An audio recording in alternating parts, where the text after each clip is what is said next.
In the 3rd century BC, a king set out to accomplish something no civilization had ever attempted. He wanted to collect every book in the known world. Not hundreds, not thousands, hundreds of thousands. Inside the Egyptian city of Alexandria stood an institution unlike anything before it, the Library of Alexandria. Ancient sources claim it may have contained between 400,000 and 700,000 scrolls, works on astronomy, medicine, mathematics, engineering, history, philosophy, poetry, knowledge gathered from Greece, Egypt, Persia, India, and beyond. Ships arriving in Alexandria were reportedly searched for books. Royal scribes copied every scroll they found. The copy was returned to its owner. The original stayed in the library. It was perhaps the greatest collection of human knowledge ever assembled. Then it vanished. For more than 2,000 years, people have argued over one question: who destroyed the Library of Alexandria? Or did it disappear long before anyone realized it was gone?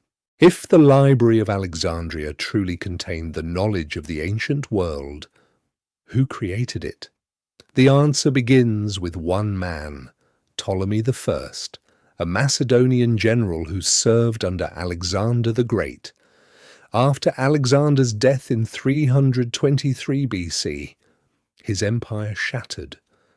Ptolemy claimed Egypt and founded a new dynasty that would rule for nearly 3 centuries. But Ptolemy wanted more than military power. He wanted Alexandria to become the intellectual capital of the world.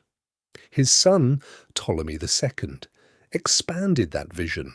The Mousion, meaning Temple of the Muses, became home to scholars whose only job was to think. They received free housing, free meals, tax exemptions and generous salaries funded by the king himself. Never before had a government invested so much into the pursuit of knowledge, for perhaps the first time in history. Learning itself became a national priority. Building the greatest library in history required one thing above all else: books, or, more accurately, scrolls. The Ptolemaic kings were determined to collect every important written work they could find. Ancient writers describe royal agents travelling across the Mediterranean searching for manuscripts. Some were purchased, some were copied, some were borrowed from other cities. According to several ancient accounts, every ship entering the harbour of Alexandria was inspected for books. If scrolls were discovered, they were taken to the library. Royal scribes produced meticulous copies. The copies were returned to the owners. The originals remained in Alexandria. One famous story claims the Ptolemies even borrowed the official texts of the great Greek tragedies from Athens. Rather than returning the priceless originals, they forfeited a massive security deposit and kept the authentic scrolls instead.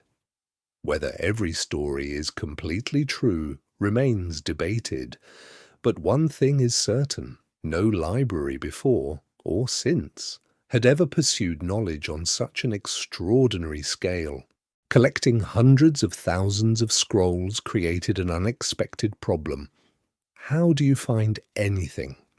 Imagine searching through a library with no shelves, no index, and no catalogue. The Library of Alexandria solved that problem with one of history's greatest intellectual achievements. A scholar named Callimachus created a massive reference work known as the Pinnaces, meaning the tables. Rather than simply storing books, the Pinnaces organized knowledge itself.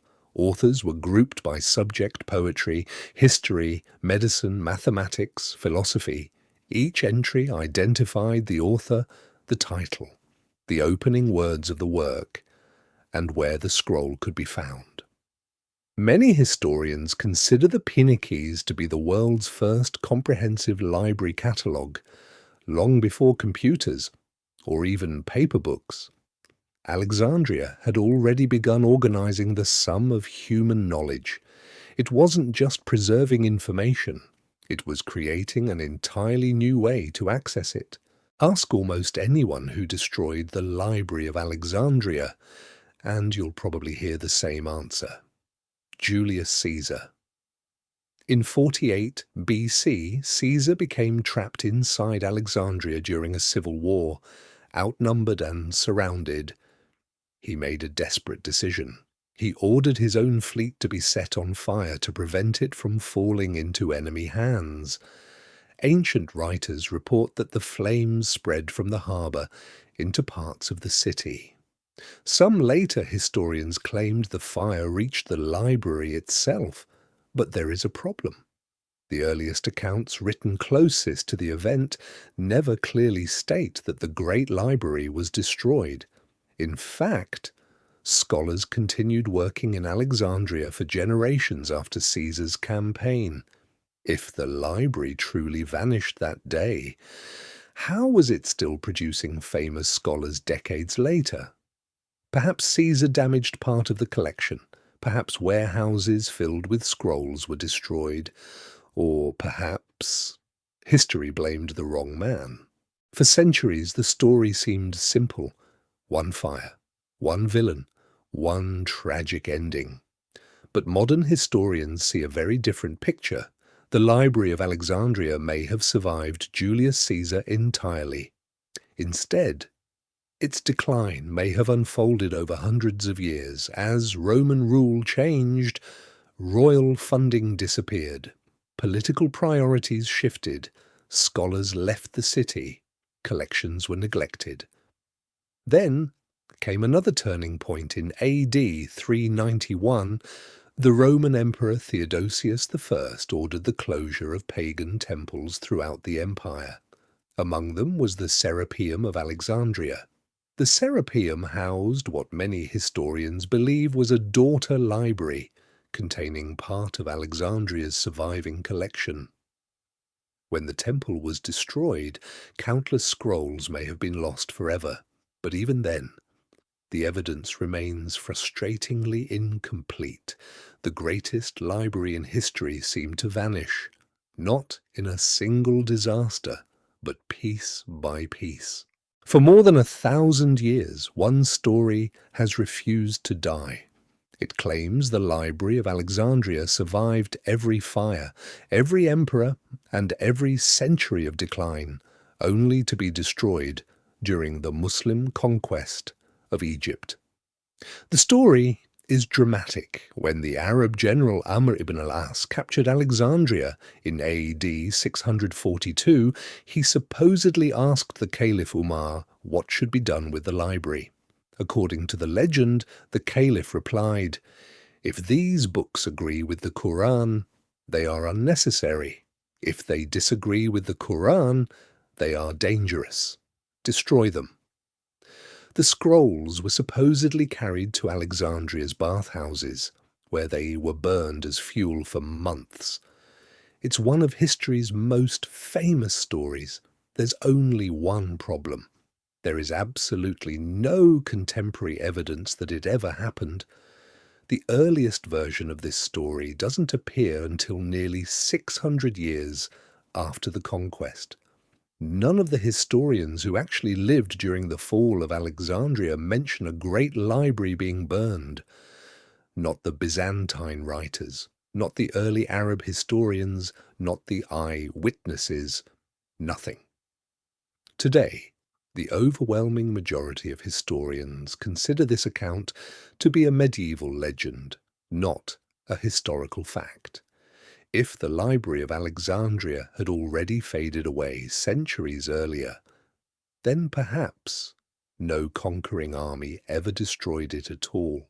If no single fire destroyed the Library of Alexandria, then why has its loss become one of history's greatest tragedies?